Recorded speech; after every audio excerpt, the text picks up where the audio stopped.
নমস্কাৰ সকলোকে স্বাগতম জনাইছো অন্য এটা নতুন ভিডিঅলৈ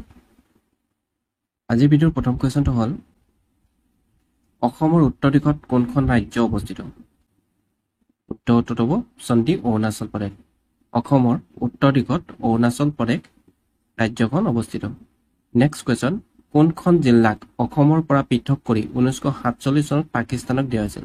কি হৈছে কোনখন জিলাক অসমৰ পৰা পৃথক কৰি 1947 চনত পাকিস্তানক দিয়া হৈছিল ইয়াৰ ভিতৰত শুদ্ধ উত্তৰটো হ'ব অপচন সি সিলহেট জিলাখনক অসমৰ পৰা পৃথক কৰি 1947 চনত পাকিস্তানক দিয়া হৈছিল ইয়াৰ পিছৰ কোৱেশ্চন 1963 চনত কোনখন ৰাজ্যক অসমৰ পৰা পৃথক কৰা হৈছিল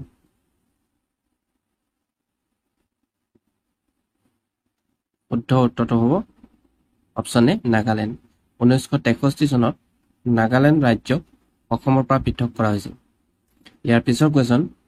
When was Mizoram separated from Assam? কি হৈছে অসমৰ পৰা মিজোৰামক কেতিয়া পৃথক কৰা হৈছিল শুদ্ধ উত্তৰটো হ'ব অপচন বি 1972 চনত 1972 চনত অসমৰ পৰা মিজোৰামক পৃথক কৰা হৈছিল ইয়াৰ পিছৰ কোৱেশ্চন অসমীয়াৰ উপৰিও অসমৰ আন কোনটো ভাষা ভাৰতীয় সংবিধানৰ অষ্টম অনুসূচীত অন্তৰ্ভুক্ত কৰা হৈছিল আৰু ইয়াৰ ভিতৰত শুদ্ধ উত্তৰটো হ'ব অপচন ডি বড়ো অসমীয়াৰ উপৰিও বড়ো ভাষাক ভাৰতীয় সংবিধানৰ অষ্টম অনুসূচীত অন্তৰ্ভুক্ত কৰা হৈছিল পিছৰ question Brahmaputra cracker and polymer limited উদ্যোগটো ক'ত অৱস্থিত কি হৈছে Brahmaputra cracker and polymer limited উদ্যোগটো ক'ত অৱস্থিত শুদ্ধ উত্তৰটো হ'ব option C Lepetkata Brahmaputra cracker and polymer উদ্যোগটো লেপেটকাটাত অৱস্থিত ইয়াৰ পিছৰ কোৱেশ্চন কোন চনত স্বাধীনতা আন্দোলনত অংশ লোৱাৰ অপৰাধত গোপীনাথ বৰদলৈক গ্ৰেপ্তাৰ কৰা হৈছিল আৰু অপচন কেইটাৰ ভিতৰত কাৰেক্ট এনসাৰটো হ'ব অপচন ডি 1922 চনত 1922 চনত স্বাধীনতা আন্দোলনত অংশ লোৱাৰ অপৰাধত গোপীনাথ বৰদলৈক গ্ৰেপ্তাৰ কৰা হৈছিল পিছৰ কোৱেশ্চন পৃথিৱীৰ দ্বিতীয় বৃহত্তম চাহ নিলাম কেন্দ্ৰটো ক'ত অৱস্থিত কি হৈছে পৃথিৱীৰ দ্বিতীয় বৃহত্তম চাহ নিলাম কেন্দ্ৰটো ক'ত অৱস্থিত শুদ্ধ উত্তৰটো হ'ব অপচন এ গুৱাহাটী পৃথিৱীৰ দ্বিতীয় বৃহত্তম চাহ নিলাম কেন্দ্ৰটো গুৱাহাটীত অৱস্থিত ইয়াৰ পিছৰ কোৱেশ্চন অসমত মুঠ কিমানটা বিধানসভা সমষ্টি আছে কি হৈছে অসমত মুঠ কিমানটা বিধানসভা সমষ্টি আছে শুদ্ধ উত্তৰটো হ'ব অপচন সি 126টা অসমত মুঠ 126খন বিধানসভা সমষ্টি আছে ইয়াৰ পিছৰ কোৱেশ্চন কাৰ্যকালতে মৃত্যুবৰণ কৰা অসমৰ ৰাজ্যপাল গৰাকীৰ নাম কি আছিল কি হৈছে কাৰ্যকালতে মৃত্যুবৰণ কৰা অসমৰ ৰাজ্যপাল গৰাকীৰ নাম কি আছিল শুদ্ধ উত্তৰটো হ'ব অপচন সি শিৱ শৰণ মাথুৰ ইয়াৰ পিছৰ কোৱেশ্চন কিমান চনত বাইবেলখন অসমীয়ালৈ অনুবাদ কৰা হৈছিল শুদ্ধ উত্তৰটো হ'ব অপচন বি 1813 চনত বাইবেলখন অসমীয়ালৈ অনুবাদ কৰা হৈছিল পৰৱৰ্তী কোৱেশ্চন প্ৰথম অসমীয়া ছপাপুথি ধৰ্ম পুস্তকৰ অসমীয়া অনুবাদক কোন আছিল অপচন কেইটাৰ ভিতৰত কাৰেক্ট এনসাৰ হ'ব অপচন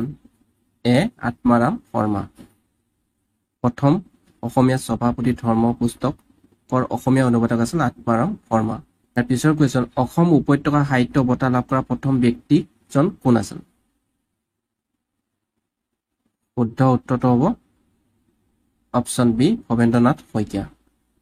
আৰু তেওঁ এই বঁটা লাভ কৰিছিল 1990 চনত পৰৱৰ্তী কোৱেশ্চন কোনখন উপন্যাসৰ বাবে মামণি ৰয়ছম গোস্বামীয়ে সাহিত্য একাডেমী বঁটা লাভ কৰিছিল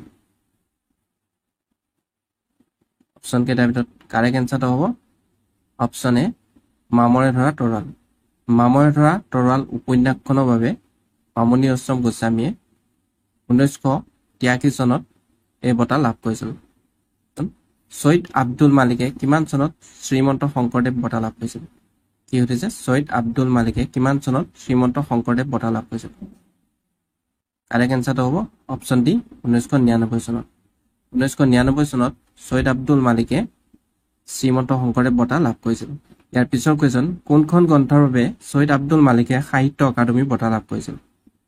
কি হৈছে কোনখন গ্ৰন্থৰ বাবে ছৈয়দ আব্দুল মালিকে সাহিত্য একাডেমী বঁটা লাভ কৰিছিল শুদ্ধ উত্তৰটো হ'ব অপচন এ অঘৰী আত্মাৰ কাহিনী নেক্সট কোৱেশ্চন কিমান চনত ছৈয়দ আব্দুল মালিকে সাহিত্য একাডেমী বঁটা লাভ কৰিছিল কি হৈছে কিমান চনত ছৈয়দ আব্দুল মালিকে সাহিত্য একাডেমী বঁটা লাভ কৰিছিল শুদ্ধ উত্তৰটো হ'ব অপচন বি 1972 চনত 1972 চনত সৈয়দ আব্দুল মালিকে সাহিত্য অকাডেমি বঁটা লাভ কৰিছিল ইয়াৰ পিছৰ কোৱেশ্চন হলিউড নামেৰে প্ৰসিদ্ধ ক্ৰিকেটাৰ গৰাকীৰ নাম কি কি হৈছে হলিউড নামেৰে প্ৰসিদ্ধ ক্ৰিকেটাৰ গৰাকীৰ নাম কি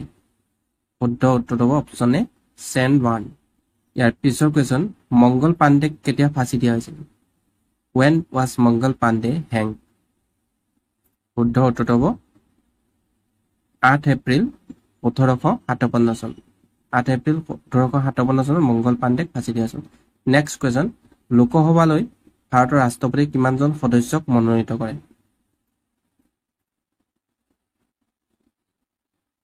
শুদ্ধ উত্তৰ হ'ব অপচন বি 12 জন লোকসভালৈ ভাৰতৰ ৰাষ্ট্ৰপতিয়ে 12 জন সদস্যক মনোনীত কৰে পিছৰ কোৱেশ্চন নায়াগ্ৰা জলপ্ৰপাত ক'ত অৱস্থিত কি হৈছে নায়াগ্ৰা জলপ্ৰপাত ক'ত অৱস্থিত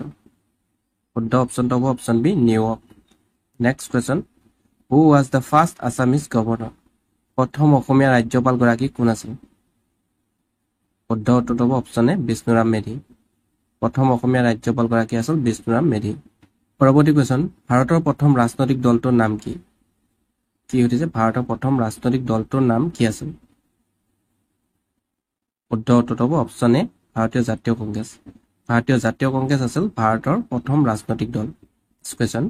ভাৰতীয় জাতীয় কংগ্ৰেছ কেতিয়া গঠন হৈছিল কি হৈছে ভাৰতীয় জাতীয় কংগ্ৰেছ কেতিয়া গঠন হৈছিল ইয়াৰ শুদ্ধ উত্তৰ হ'ব অপচন সি 1885 চনত 1885 চনত ভাৰতীয় জাতীয় কংগ্ৰেছৰ গঠন হৈছিল নেক্সট কোৱেশ্চন অসমৰ দ্বিতীয় গৰাকী মুখ্যমন্ত্ৰী কোন আছিল কি হৈছে অসমৰ দ্বিতীয় গৰাকী মুখ্যমন্ত্ৰী কোন আছিল ইয়াৰ শুদ্ধ উত্তৰ হ'ব অপচন ডি বিষ্ণুৰাম মেধি বিষ্ণুৰাম মেধি আছিল অসমৰ দ্বিতীয় গৰাকী নেক্সট কোৱেশ্চন সূৰ্য মন্দিৰ কোনখন ৰাজ্যত অৱস্থিত শুদ্ধ উত্তৰ হ'ব অপচন বি উৰিষ্যা সূৰ্য মন্দিৰ উৰিষ্যা কৰ্ণাটকত অৱস্থিত নেক্সট কোৱেশ্চন নালন্দা বিশ্ববিদ্যালয় ভাৰতৰ কোনখন ৰাজ্যত অৱস্থিত কি হৈছে নালন্দা বিশ্ববিদ্যালয় ভাৰতৰ কোনখন ৰাজ্যত অৱস্থিত শুদ্ধ উত্তৰ হ'ব অপচন এ বিহাৰ নালন্দা বিশ্ববিদ্যালয় ভাৰতৰ বিহাৰ ৰাজ্যত অৱস্থিত পিছৰ কোৱেশ্চন অসমৰ প্ৰদেশৰ প্ৰথম ৰাজ্যপাল গৰাকীৰ নাম কি আছিল অসম প্ৰদেশৰ প্ৰথম ৰাজ্যপাল গৰাকীৰ নাম কি আছিল শুদ্ধ উত্তৰ হ'ব অপচন এ মহম্মদ চালে আকবৰ হাইদাৰী মহম্মদ চালে আকবৰ হাইদাৰী আছিল অসম প্ৰদেশৰ প্ৰথমজন ৰাজ্যপাল নেক্সট কোৱেশ্চন মেডাম মেফি নামৰ উৎসৱটো অসমৰ কোনটো জনগোষ্ঠীয়ে উদযাপন কৰে কি হৈছে মেডাম মেফি নামৰ উৎসৱটো অসমৰ কোনটো জনগোষ্ঠীয়ে উদযাপন কৰে শুদ্ধ উত্তৰ হ'ব অপচন বি আহোমসকলে মেডাম মেফি নামৰ উৎসৱটো উদযাপন কৰে ইয়াৰ পিছৰ কোৱেশ্চন অসম বিধানসভাৰ প্ৰথম অধ্যক্ষ কোন আছিল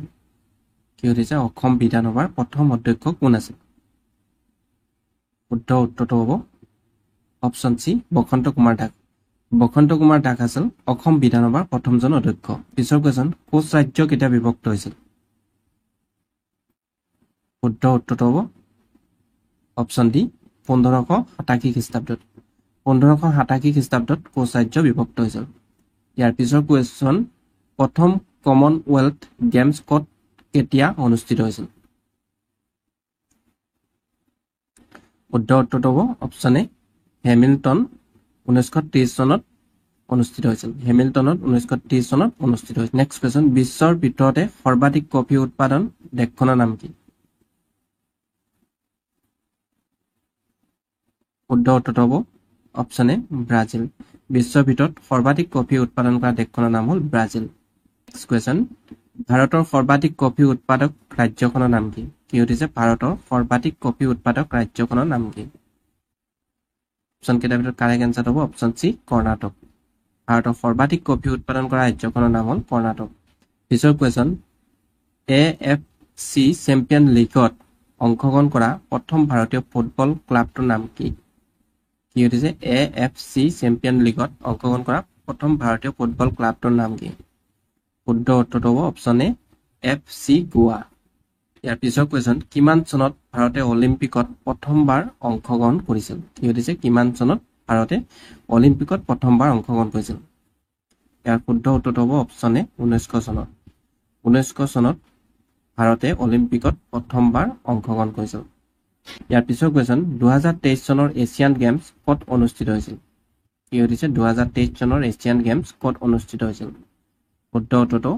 অপচন এ চীনত নেক্সট কোৱেশ্চন কোন চনত ৰঞ্জি ট্ৰফি প্ৰতিযোগিতা আৰম্ভ হৈছিল কি হৈছে ইন হুইচ ইয়াৰ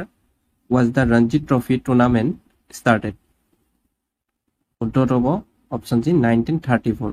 1934 চনত ইয়াৰ পিছৰ কোৱেশ্চন ৰঞ্জি ট্ৰফি প্ৰতিযোগিতা কি খেলৰ লগত জড়িত কি হৈছে ৰঞ্জি ট্ৰফি প্ৰতিযোগিতা কি খেলৰ লগত জড়িত শুদ্ধ উত্তৰ হ'ব option D cricket Ranji trophy প্ৰতিযোগিতা ক্ৰিকেট খেলৰ লগত জড়িত নেক্সট কোৱেশ্চন 2018 চনৰ ফিফা বিশ্বকাপ ক'ত অনুষ্ঠিত হৈছিল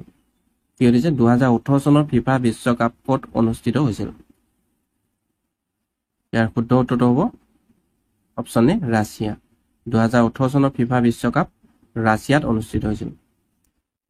কোনজন মোগল শাসকে ময়ূৰ সিংহাসন নিৰ্মাণ কৰাইছিল কি হৈছে কোনজন মোগল শাসকে ময়ূৰ সিংহাসন নিৰ্মাণ কৰাইছিল শুদ্ধ উত্তৰটো হ'ব অপচন বি শাহজাহান পিছৰ কোৱেশ্চন ভাৰতৰ সংবিধান সভাৰ প্ৰথম সভাপতি কোন আছিল কি হৈছে ভাৰতৰ সংবিধান সভাৰ প্ৰথম সভাপতি কোন আছিল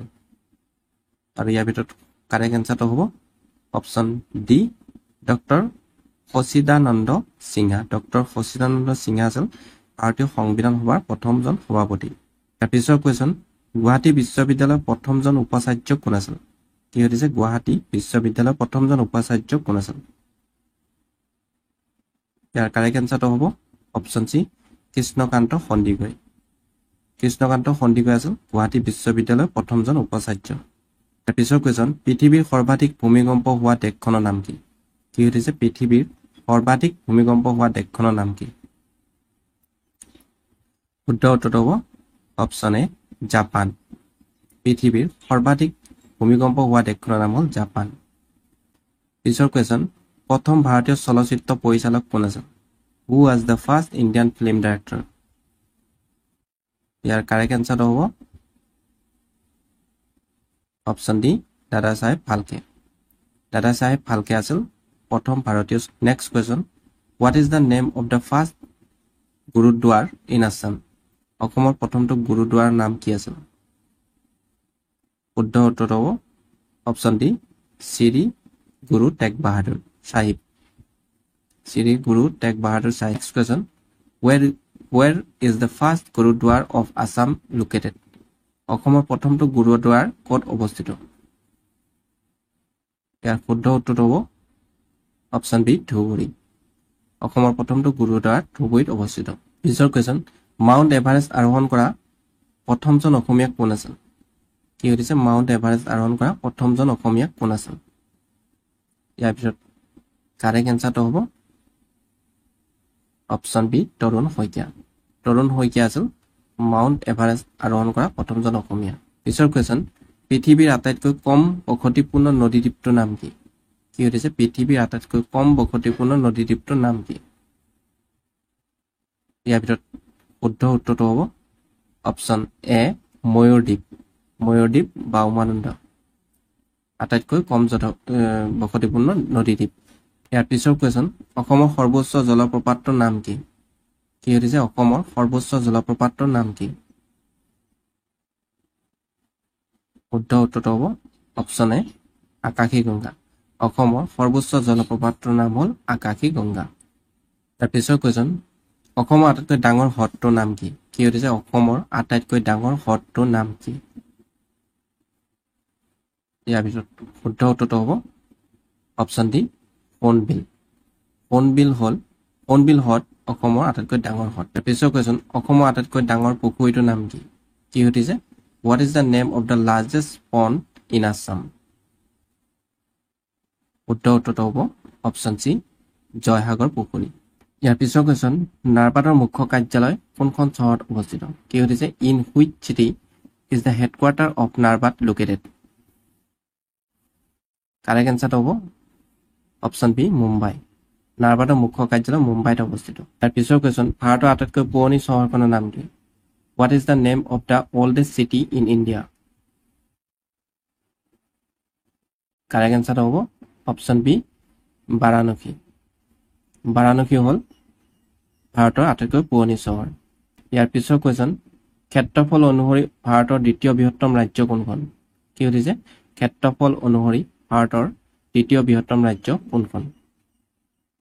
শুদ্ধ উত্তৰটো হ'ব অপশ্যন ডি মধ্যপ্ৰদেশ ক্ষেত্ৰফল অনুসৰি ভাৰতৰ দ্বিতীয় বৃহত্তম ৰাজ্যখন হ'ল মধ্যপ্ৰদেশ নেক্সট কুৱেশ্যন নায়াগ্ৰা জলপ্ৰপাত ক'ত অৱস্থিত কি হৈছে নায়াগ্ৰা জলপ্ৰপাত ক'ত অৱস্থিত শুদ্ধ উত্তৰটো হ'ব অপশ্যন বি নিউয়ৰ্ক নায়াগ্ৰা জলপ্ৰপাত নিউয়ৰ্কত অৱস্থিত নেক্সট কুৱেশ্যন ভাৰতৰ কোনখন ৰাজ্যত হৰ্ণবিল উৎসৱ উদযাপন কৰা হয় অপশ্যন কেইটাৰ ভিতৰত কাৰেক্ট এনসাৰটো হ'ব অপশ্যন ডি নাগালেণ্ড ভাৰতৰ নাগালেণ্ড ৰাজ্যত হৰ্ণবিল উৎসৱ উদযাপন কৰা হয় পিছৰ কুৱেশ্যন ভাৰতবৰ্ষৰ প্ৰাচীনতম বংশটোৰ নাম কি কি সুধিছে ভাৰতবৰ্ষৰ প্ৰাচীনতম বংশটোৰ নাম কি শুদ্ধ উত্তৰটো হ'ব অপশ্যন সি মৌৰ্য বংশ ভাৰতবৰ্ষৰ প্ৰাচীনতম বংশটোৰ নাম হ'ল মৌৰ্য বংশ নেক্সট কুৱেশ্যন ICCৰ মুখ্য কাৰ্যালয় ক'ত অৱস্থিত কি সুধিছে ICCৰ মুখ্য কাৰ্যালয় ক'ত অৱস্থিত শুদ্ধ উত্তৰটো হ'ব অপশ্যন বি ডুবাই ICCৰ মুখ্য কাৰ্যালয় ডুবাইত অৱস্থিত পিছৰ কুৱেশ্যন দাদা চাহেব ফাল্কে বঁটা প্ৰাপ্ত প্ৰথম ব্যক্তি কোন আছিল কি সুধিছে দাদা চাহেব ফাল্কে বঁটা প্ৰাপ্ত প্ৰথম ব্যক্তি কোন আছিল শুদ্ধ উত্তৰটো হ'ব অপশ্যন ডি দেবিকা ৰাণী